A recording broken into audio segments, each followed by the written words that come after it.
এগৰাকী গৌৰৱী অসমীয়া যুৱক যিগৰাকী যুৱকৰ নাম এতিয়া প্ৰত্যেকেই চিনি পোৱা অভিষেক শৰ্মাৰ সৈতে একেটা স্থানত কাৰণ সমগ্ৰ বিশ্বজুৰি প্ৰচলিত এখন আলোচনী ফৰ্বছ আৰু সেই ফৰ্বছখনে প্ৰত্যেক বছৰেই সমগ্ৰ ভাৰতৰ পৰা ৩০ বছৰ অনুৰ্ধ কিছু সংখ্যক উদ্যোগপতি লিখকৰ এটা শ্ৰেষ্ঠত্বৰ সন্মান প্ৰদান কৰে আৰু শ্ৰেষ্ঠত্বৰ সেই লিষ্টখনত এগৰাকী অসমীয়া যুৱকে স্থান লাভ কৰিছে আৰু সেইগৰাকী অসমীয়াৰ সৈতে আপোনালোক চিনাকি কৰাই দিম আৰু তেখেতৰ এই সফলতাৰ বিষয়ে জনাৰ চেষ্টা কৰিম।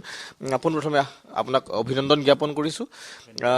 গোটেই প্ৰক্ৰিয়াটো গোটেই জাৰ্ণিটো কেনেকৈ ধৰণে আৰম্ভ হৈছিল কি হৈছিল পোনপ্ৰথমে আপোনাৰ নামটোৰ সৈতে জনাব পাৰিব অনুৰোধ জনাইছোঁ। হয়, মোৰ নাম নীলকমল কাশ্যপ এণ্ড ফৰ্বছ 30/30 মোৰ নামটো আহিছে এবাৰ এণ্ড মেগাজিনখনত ফিচাৰ হোৱা কথা মই প্ৰায় 28 ডিচেম্বৰ মানত গম পাইছোঁ। তেতিয়াৰ পৰা টোপনিও ভালকৈ অহা নাই, তেতিয়াৰ পৰা কি ক'ম আৰু মানে মই নিজেই বিশ্বাস কৰিব পৰা নাই যে বস্তুটো সঁচা নে মিছা। মই 2খন কিতাপ লিখিছোঁ, 2খন কিতাপৰে বহুত ভাল ৰেছপঞ্চ পাইছোঁ আৰু আমাৰ এটা ক্লথিং ব্ৰেণ্ড আছে, কাপোৰৰ এটা আছে মোৰ বহুত ভাল বন্ধু নিশান্ত বুলি, তেওঁৰ লগত মই ষ্টাৰ্ট কৰিছিলোঁ এণ্ড তাৰ ৱেবছাইট বা এভৰিথিং চব বস্তু ইণ্টাৰনেশ্যনেল লেভেলৰ হয়। চ' ফৰ্বছে যেতিয়া মোক ৰিচ আউট কৰিছে যে নৰ্থ ইষ্টৰ পৰা বহুত কম মানুহ আহে যোনে বেলেগ এটা লাইন ল'ব খোজে বা ৰাইটিঙে হওক বা ৰাইটিঙৰ লগত এণ্টাৰপ্ৰেনাৰশ্বিপে হওক বিজনেছে হওক। চ' সেইকাৰণে আজি মই ৰেকগনিশ্যনটো পাইছোঁ। চ' বহুত ভাল লাগিছে।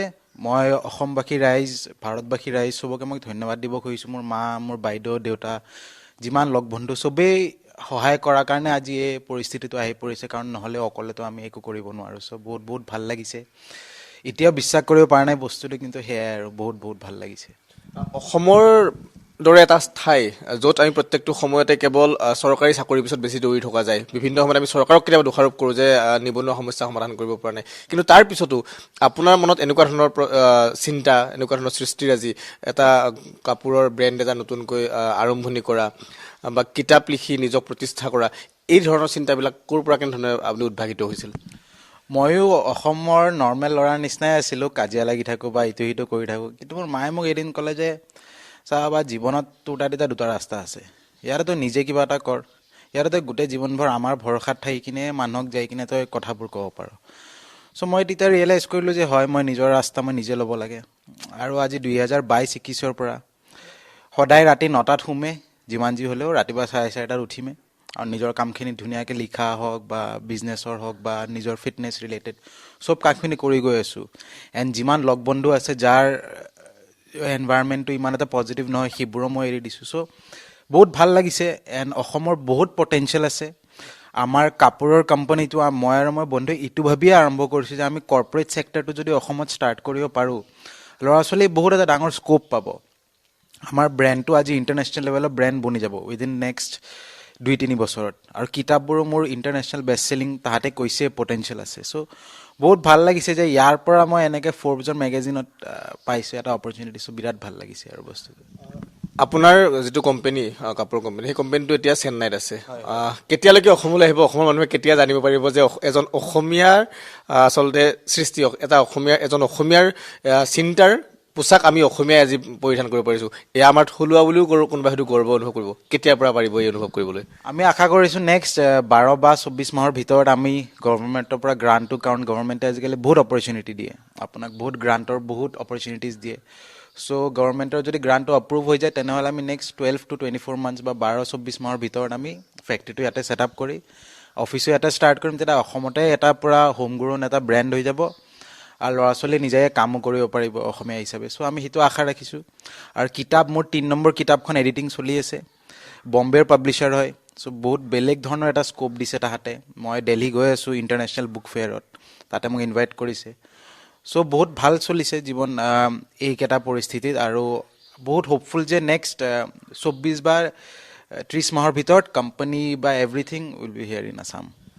আপোনাতকৈ আগত অসমৰ পৰা ফৰ্বছ মেগাজিনত স্থান লাভ কৰা অসমীয়া কোনোবা আছিলনে? 2021ত হিমা দাস আহিছিলে আৰু 2017-18ত আই থিংক এজন ডিজাইনাৰ আহিছিলে, কিন্তু চবচে ৱেল ৰিনাউণ্ড এতিয়ালৈ 2021ত হিমা দাসে আহিছিলে।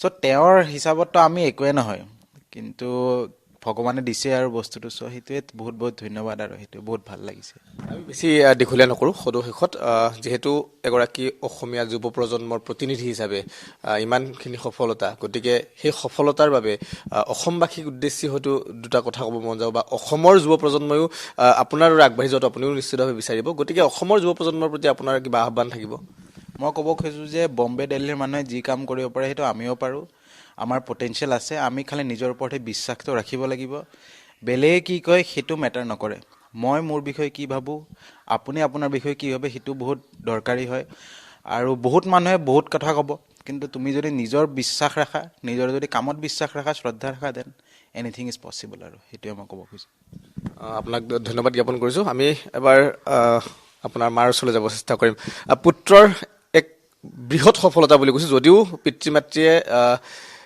প্ৰত্যেকটো কথা দেখিছোঁ সামান্য বুলি ভাবি থয় নিজৰ সন্তানৰ যিমান ভাল কৰি গৈ থাকিলেও আৰু বেছি আশা কৰি থাকে এক্সপেক্টেশ্যন বাঢ়ি গৈ থাকে তথাপিও এটা বৃহৎ সফলতা তেনেস্থলত আপোনাৰ পৰা প্ৰতিক্ৰিয়া হিচাপে জানিব চেষ্টা কৰিছোঁ কি ক'ব বিচাৰিব মোৰ বহুত ভাল লাগিছে ভাষা নাই মানে কি ক'ম আৰু মই ল'ৰা ছোৱালী ভাল হ'লে মাক বাপেকে এনেই ভাল পায় ভাল লাগে ভগৱানৰ আশীৰ্বাদ বুলি ভাবিছোঁ মই নিজে একো কৰা নাই প্ৰভুই যি কৰিছে তেওঁৱে কৰিছে চব আৰু মোৰ একো ক'ব লগা নাই বহুত ভাল লাগিছে সেইখিনিয়ে আৰু